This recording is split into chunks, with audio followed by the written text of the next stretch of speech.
време играта ще бъде спряна след късата между Мечичиев и Кръстев. Игристи в жълто все още не тревата, но някак се налага да влизаме в скрити. Аз виждам жълт картон,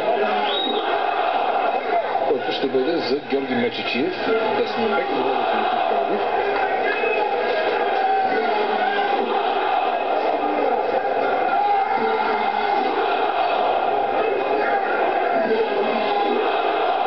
Жало ще изпълни почти всички футболисти след половината логотипите.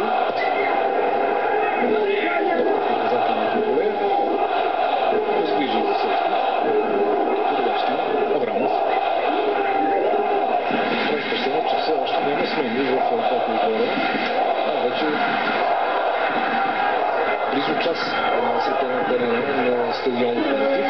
Милутинович към Делибаши. Чупане Милутинович до Рози. Даксон може и да бие от тук. Удар на Даксон, много тежък удар. Станев Лоци избива топка на Димитър Илиев и 3-0 за състава на Локомотив Пловдив.